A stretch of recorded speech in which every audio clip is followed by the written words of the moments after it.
Oke, bismillahirrahmanirrahim. Assalamualaikum warahmatullahi wabarakatuh. Di sini saya menjelaskan tentang ruang lingkup BK pada anak dan remaja pada aspek pribadi sosial.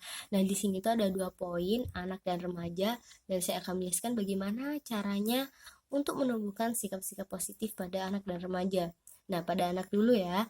Yang pertama adalah membantu peserta didik dengan mengenalkan cara hidup sehat. Nah, cara hidup sehat itu gimana sih? Mungkin dengan mandi 2 kali sehari, dengan sikat gigi pagi dan malam, terus dengan makan sayur-sayuran, dengan apa ya, mm, mengajarkan mereka untuk bersihkan tempat tidur kayak gitu. Terus yang kedua, mengenalkan cara mengungkapkan perasaan. Bagaimana sih perasaan suka, nggak suka, kayak nggak suka itu dengan menggeleng-geleng, kalau suka itu dengan mengangguk, itu kan cara mengungkapkan perasaannya gitu kan. Terus untuk menciptakan dan memelihara persahabatan. Nah, gimana sih cara untuk berteman? Nah, ini kan pada aspek sosialnya. Gimana sih caranya kita ketika dikasih orang harus ngomong terima kasih, kalau kita punya salah kita ngomong maaf kayak gitu. Terus menjelaskan makna kerjasama dan tanggung jawab. Nah, kerjasama ini bisa diterapkan ketika mereka bersama orang lain pastinya ya, dengan cara bergotong royong, terus kerja bareng kayak gitu. Dan tanggung jawab ini juga bisa dilakukan dengan tugas-tugas yang diberikan. Terus mengenali potensi yang dimiliki. Kita bisa memberi banyak hal kepada anak dan mereka pasti akan cenderung memilih beberapa hal yang mereka sukai. Nah, ini kan akhirnya mengenali bagaimana sih potensi anak yang dimiliki oleh dia gitu kan.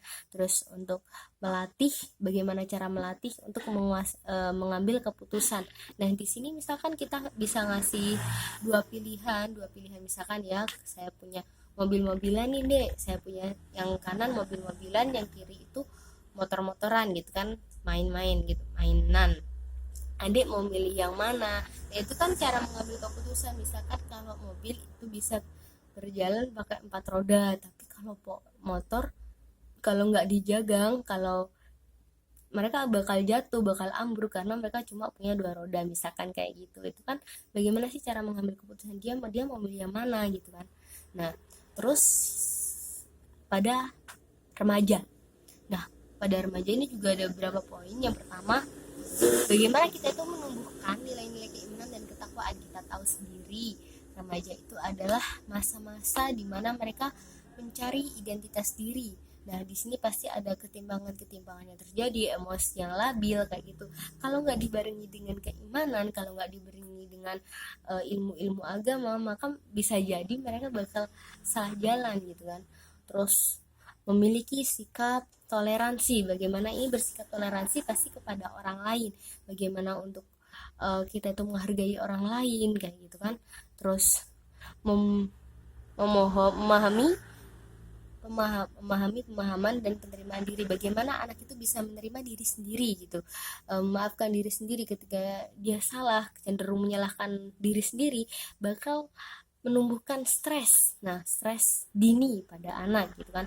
Terus bagaimana kita menumbuhkan sikap positif dan respect. Nah, bagaimana kita menumbuhkan yang tadi ya, bagaimana kita menumbuhkan, bagaimana cara minta maaf, cara berterima kasih, cara minta tolong. Nah, ini 3 ini itu memang sangat urgent, sangat penting untuk diterapkan, untuk ditanamkan pada diri anak sejak kecil gitu. Terus bagaimana respect, bagaimana kita bersimpati kepada orang lain, berempati kepada orang lain kayak gitu. Terus memiliki tanggung jawab. Nah, pada masa remaja ini pasti tanggung jawabnya juga semakin besar ya daripada anak-anak.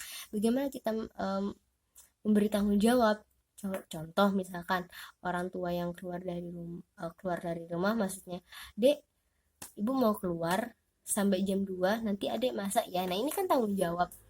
Bagaimana kita menumbuhkan tanggung jawab pada anak, pada remaja itu, "Dek, Adek boleh main, tapi jam 9 harus pulang ya." Nah, ini kan bagaimana kita menumbuhkan tanggung jawab pada anak, jam 9 harus pulang. Nah, ini kan tanggung jawab, oh berarti sebelum jam 9 aku harus OTW pulang. Terus bagaimana kita menumbuhkan cara kemampuan menyelesaikan konflik. Misalkan kita ngasih masalah kepada remaja, pada anak gitu kan, terus dek kalau punya masalah kayak gini gimana caranya kayak gini gini, gini. Soalnya mereka tuh sedang labil dan mereka kadang nggak tahu mau kemana, mereka masih butuh banyak banget apa ya, dorongan-dorongan dari orang luar pastinya. Tapi mereka masih mencari identitas mereka, mereka masih butuh peran-peran dari orang sekitar gitu. Terus memiliki kemauan berinteraksi sosial. Banyak banget remaja memang dari kecil kadang itu mereka udah introvert gitu. Introvert itu mereka menutup diri dari orang lain. Nah, gimana sih cara menumbuhkan kemauan mereka untuk berinteraksi sosial agar mereka tidak tumbuh jadi anak introvert gitu kan? Misalkan dengan merangkul mereka, dengan memberi tanggung jawab kepada mereka, kayak gitu kan bisa apa ya, mereduksi tingkat introvert mereka gitu. Terus cara memiliki kemampuan mengambil keputusan secara efektif.